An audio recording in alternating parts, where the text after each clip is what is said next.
कुछ साल पहले थाईलैंड में एक अजीब घटना घटी थी। 13 बच्चे अचानक से एक खुफिया और खतरनाक गुफा में कैद हो गए थे और 15 से ज़्यादा दिन तक उन्हें वहां से निकाला ही नहीं गया था। इसी रहस्यमय गुफा की कहानी आज हम देखेंगे।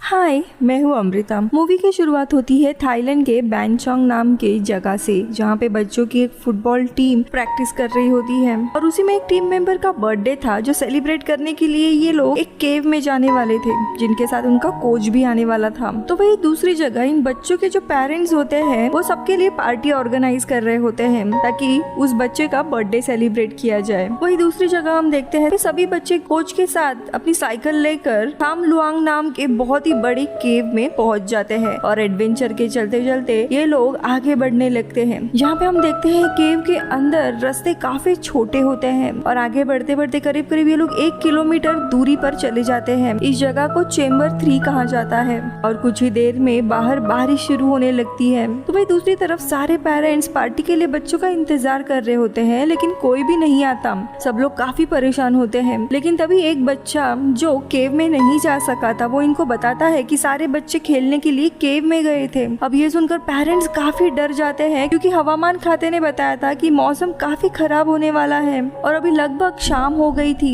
6 से 7 घंटे हो गए थे उन्हें केव में जाकर। इसलिए ये लोग अब गवर्नमेंट को कॉल करते हैं और गवर्नमेंट तुरंत रेस्क्यू डिपार्टमेंट को वहाँ पे बुलाता है, जो काफी सारे ऑक्सीजन सिलेंडर और इक्विपमेंट लेकर आते हैं। रात का 1 बज गया था, घमासान बारिश हो रही थी और वे लोग अंदर जाने वाले थे। तभी वहाँ पे वर्न नाम का एक ब्रिटिशर आता है जो वहीं पे रहता था। उसे केव की काफी जानकारी थी और उसके पास एक नक्शा भी था। वो रेस्क्यू टीम और गवर्नर को सजेस्ट करता है कि उन्हें ब्रिटिश के केव रेस्क्यू टीम से बात करके उन लोगों को यहाँ पे बुलाना सही रहेगा। ये केव काफी बड़ी थी और वहाँ पे पानी भी भर रहा था। अब रेस्क्यू टीम के कुछ स्कूबा डाइवर बच्चों को ढूंढने के लिए अंदर चले जाते हैं और अपने साथ एक रस्सी भी लेते हैं ताकि ये लोग रास्ता ना भटक पाए। हम देखते हैं जब बच्चे यहाँ से गुजर रहे थे तब रास्ता था, लेकिन अब पूरा पानी भर गया था और ये लोग भी चेम्बर 3 तक पहुंच जाते हैं, जहाँ पे हमने बच्चों को आखिरी बार देखा था। लेकिन वहाँ पे उन्हें कोई भी नहीं मिलता। अब रातों रात ये बात मीडिया में भी फैल जाती है। अब देखते ही देखते सुबह के 5 बज गए थे और सभी पेरेंट्स केव के बाहर ही बैठे रहते हैं और कुछ देर के बाद वो सारे डाइवर्स वापस आते हैं। तब उनकी हालत बहुत ही खराब हो गई थी, क्योंकि वो जख्मी हालत में बाहर आए थे, जिन्हें देख पेरेंट्स भी काफी डर जाते हैं।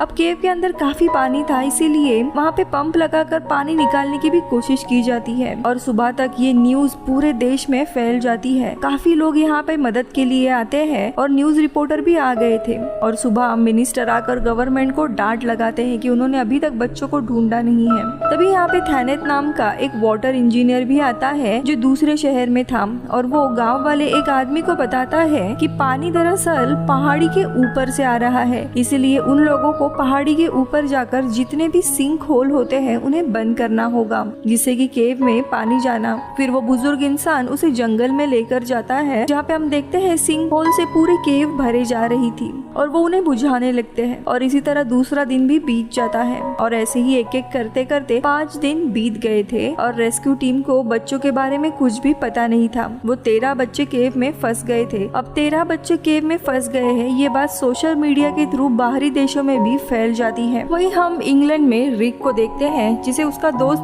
जॉन ने कॉल किया था। दोनों भी ब्रिटिश के केव रेस्क्यू टीम के मेंबर्स होते हैं। जॉन पहले फायर फाइटर ऑफिसर था। दोनों भी इसी किस्से के बारे में बात कर रहे होते हैं और रिक उसे बताता है कि थाईलैंड के गवर्नमेंट ने हमें मदद के लिए बुलाया है, इसीलिए दोनों भी तुरंत थाईलैंड के लिए रवाना होते हैं और वहाँ पहुंचकर वे लोग रेस्क्यू डिपार्टमेंट से बात करते हैं और उन्हें अंदर जाने की परमिशन मिल जाती है। अब रिक और जॉन दोनों भी केव में और भी अंदर चले जाते हैं और रास्ते में उन्हें पंप फिट करने वाले लोग दिखाई देते हैं। फिर वे लोग रस्सी के सहारे एक टी जंक्शन के लोकेशन तक भी पहुंच जाते हैं, जहाँ पे ऊपर से काफी तेज पत्थर और पानी गिर रहा था। जिसके बाद वे लोग वापस जाने लगते हैं, लेकिन वापस आते वक्त वो देखते हैं कि पंप लगाने वालों में से एक आदमी वहीं पे फंसा रह गया है, जो कि बहुत ही ज्यादा पैनिक और डरा हुआ था। अब ऐसे स्टेट में जॉन उसे अपना ऑक्सीजन मास्क देकर रिक के साथ बाहर जाने को कहता है और खुद वहीं पे रुक जाता है, क्योंकि वो खुद काफी एक्सपीरियंस था। जिसके बाद रिक उस आदमी को अपने साथ लेकर जाता है, लेकिन बीच में वो आदमी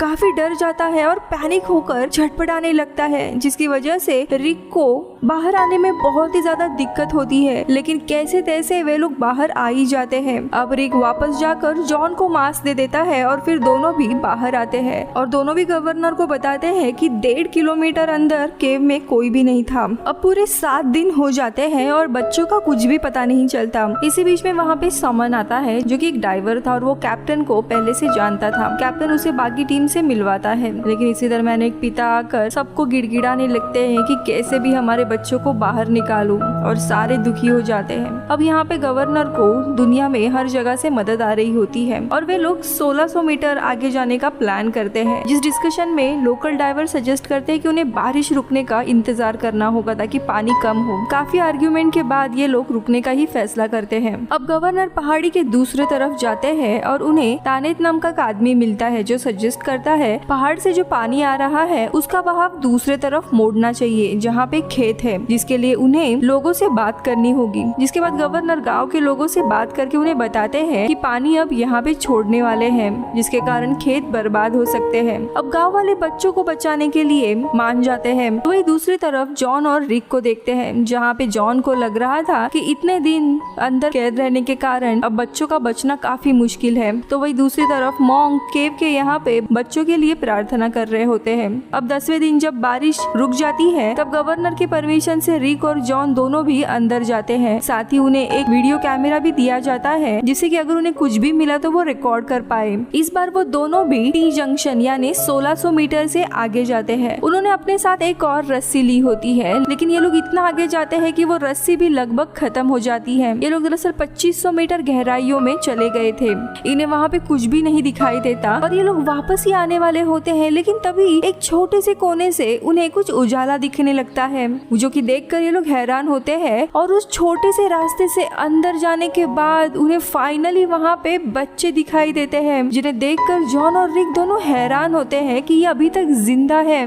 बच्चे भी उन्हें देखकर रोने लगते हैं और थैंक यू कहने लगते हैं, धन्यवाद करने लगते हैं, ताकि 10 दिनों के बाद कोई तो उन्हें बचाने के लिए आया है। ये देखते हुए ये दोनों भी बच्चों को हौसला देते हैं और उन्हें बताते हैं कि वे लोग काफी बहादुर हैं। 13 के 13 बच्चे वहाँ पे होते हैं और वो सबका वीडियो निकालते हैं, जहाँ पे इन बच्चों का कोच सबसे माफी मांगता है बच्चों को इस मुसीबत में डालने के लिए। लेकिन बच्चे उन्हें बताते हैं कि कोच की वजह से ही हम जिंदा है, क्योंकि उनके कोच ने उन्हें हिम्मत दी थी और मेडिटेशन करते हुए शांत रखा था। रिक वहाँ पे देखता है कि बच्चों ने बाहर जाने के लिए रास्ता भी बनाने की कोशिश की थी, जिसे देखकर वो हैरान होता है। रिक और जॉन उन्हें बताते हैं कि वो सिर्फ 2 ही लोग आए हैं, जिनके कारण इन सारे लोगों को वापस नहीं लेके जा सकते, लेकिन जल्दी यहाँ पे डॉक्टर और खाना और बाकी डाइवर्स भी आएंगे जो उन्हें वापस लेकर जाएंगे। और इसके बाद ये लोग अपने टॉर्च उन्हें देकर वापस चले जाते हैं। अब दोनों भी बाहर आते हैं और उन्हें बताते हैं कि सारे बच्चे जिंदा है और उन्हें वीडियो दिखाते हैं, जिसे देखकर यहाँ पे पूरा खुशी का माहौल छा जाता है। पेरेंट्स भी काफी खुश होते हैं और अपने बच्चों का वीडियो देखने लगते हैं। पूरी दुनिया में ये न्यूज फैल जाती है। लेकिन वही सब लोग खुश थे तो जॉन और रिक इस बात से काफी परेशान हुए थे। यहाँ पे जॉन गवर्नर से कहता है कि आप लोग झूठी उम्मीद में मत रहना कि बच्चे वहाँ पे सेफ है, यानी वो जिंदा ही वापस आएंगे,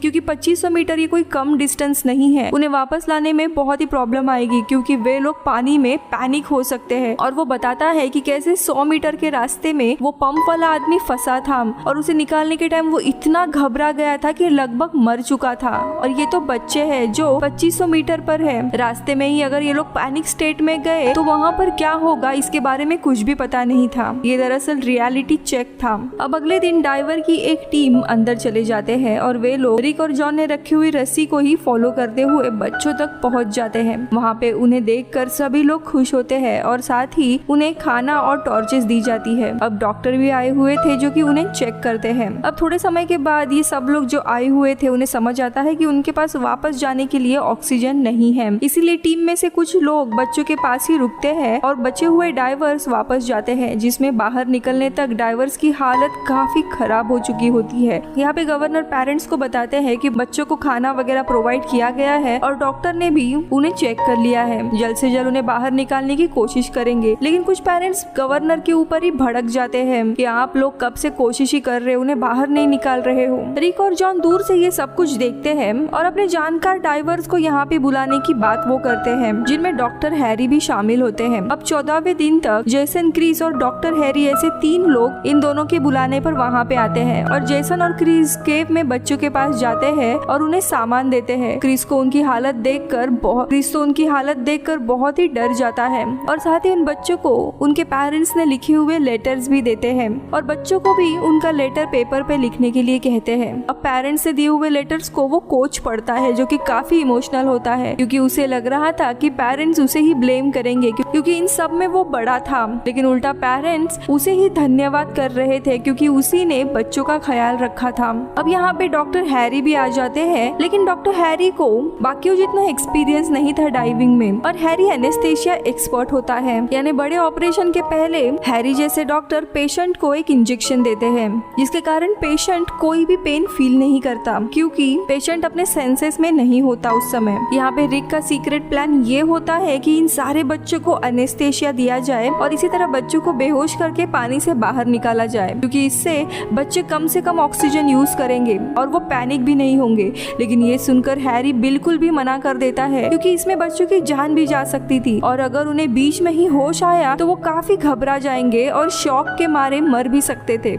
इसके बाद रिक और जॉन उस पर ज्यादा दबाव नहीं डालते। अब 15वें दिन डाइवर्स फिर अंदर जाते हैं जिसमें सामन और चान नाम के 2 डाइवर्स होते हैं, लेकिन एक जगह आने पर सैमन की बैग रस्सी में फंसती है और उसी खींचातानी में उसका ऑक्सीजन सिलेंडर भी लीक होने लगता है। लेकिन तभी सैमन उसे ठीक कर देता है, लेकिन तब तक उसके पास बहुत ही कम ऑक्सीजन बची थी। लेकिन वही उसका दोस्त और बाकी के टीममेट्स सारे आगे निकल चुके होते हैं और सैमन वहाँ पे अकेला ही स्ट्रगल कर रहा होता है। वही कुछ दूर जाने के बाद सैमन की ऑक्सीजन खत्म हो जाती है और वो वहीं पे मारा जाता है। जब उसके टीम मेंबर्स को पता चलता है तब उन्हें काफी दुख होता है और उसकी लाश निकालने पर सभी लोग बहुत ही दुखी होते हैं और इसीलिए गवर्नर फिर से किसी को भी अंदर जाने से मना कर देते हैं और उन्हें रियलाइज होता है जो जॉन और रिक ने कहा था वो सही था। अब यहाँ पे रिक और हैरी भी इस सारी चीजों को देखते हैं और उन्हें समझ आता है कि वहाँ पे पैनिक होने की या फिर ऑक्सीजन खत्म होने के चांसेस काफी है। इसीलिए वो गवर्नर को अपने पहले के प्लान के बारे में बताते हैं, यानी कि बच्चों को बेहोश करके लाने का। गवर्नर उससे पूछते हैं कि इसमें रिस्क कितना है, तभी हैरी बताता है कि सच बताऊं तो उसमें कोई गारंटी नहीं है कि सभी जिंदा वापस आएंगे या नहीं, लेकिन उन्हें लग रहा है कि यही एक रास्ता बचा हुआ है क्योंकि 15 दिनों से वो बच्चे ऑलरेडी अंदर है और डरे हुए हैं। अब पानी में उन्हें और कुछ घंटे बिताने होंगे जिसमें वो और पैनिक हो सकते हैं। अब यहाँ पे मिनिस्टर भी आता है और वो इन लोगों को अपने प्लान में आगे जाने के लिए कहता है और साथ ही वो गवर्नर को ये भी कहता है कि इसे अपने बीच में ही रखो और सारी जिम्मेदारी मिनिस्टर खुद पे लेता है।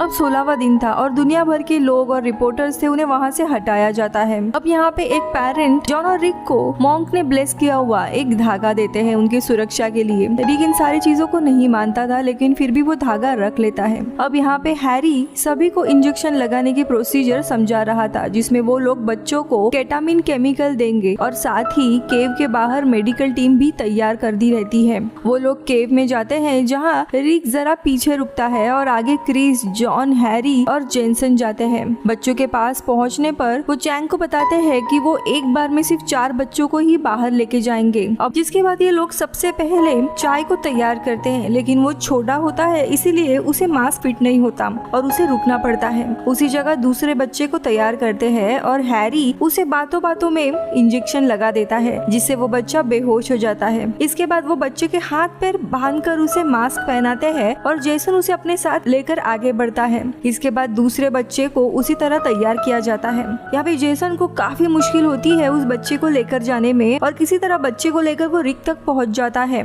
अब जेसन उस बच्चे को आगे लेके जाता है, लेकिन वो बच्चा जगने लगता है और काफी पैनिक स्टेट में होता है, लेकिन तभी जेसन उसे एक और इंजेक्शन देकर बेहोश कर देता है और इसी तरह दूसरा बच्चा जॉन और तीसरा बच्चा क्रिस के साथ आ जाता है। जॉन आधे रास्ते में देखता है कि बच्चा सांस नहीं ले रहा है, लेकिन वे लोग कुछ देर तक रुकते हैं, जिसके बाद वो बच्चा शांत होता है और सांस लेने लगता है। जॉन फिर उसे रेडी करके अपने साथ लेकर जाता है। तब तक पहला बच्चा बाहर निकल जाता है और उसे सीधा मेडिकल हेल्प के लिए लेके जाते हैं। वैसे ही दूसरे बच्चे को भी निकाला जाता है और इसी तरह ये चारों बच्चे एक एक करके निकल आते हैं। अब वो लोग रूम में आकर एक दूसरे को काफी अप्रिशिएट करते हैं क्योंकि ये बहुत ही मुश्किल काम था। अब 17वां दिन था और डाइवर्स फिर से उसी तरह बच्चों को तैयार करते हैं और इस बार उनके पैरों में खाली प्लास्टिक की बॉटल्स भी लगाई जाती है जिससे कि वो ऊपर की तरफ ही रहे।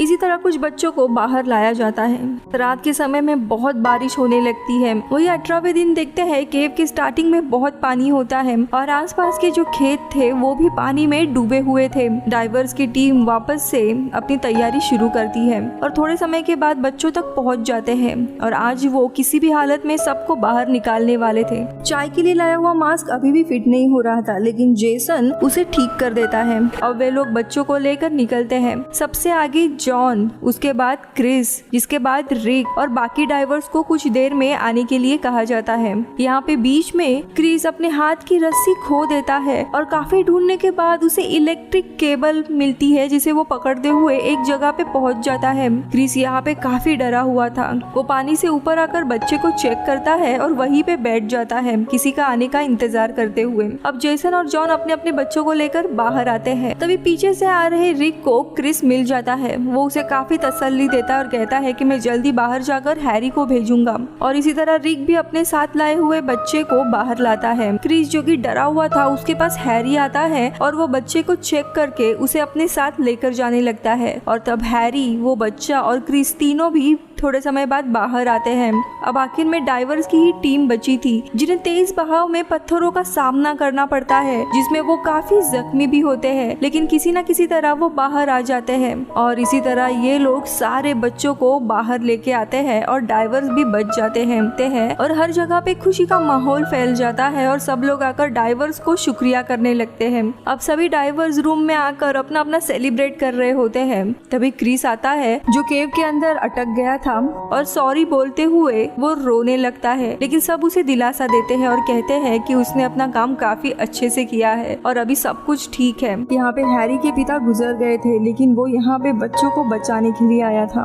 अंत में सभी पेरेंट्स हॉस्पिटल में अपने बच्चों को सही सलामत देखकर खुश होते हैं। ये दुर्घटना असल में थाईलैंड में हुई थी 2018 में। इस पूरे ऑपरेशन में 5000 से ज्यादा लोग और 17 से ज्यादा देशों ने अपने अपने तरफ से मदद भेजी थी और ये मूवी शहीद हुए सैमन और बेरूत नाम के नेवी सील जिनकी मौत ब्लड इन्फेक्शन से हुई थी उन्हें एक ट्रिब्यूट है।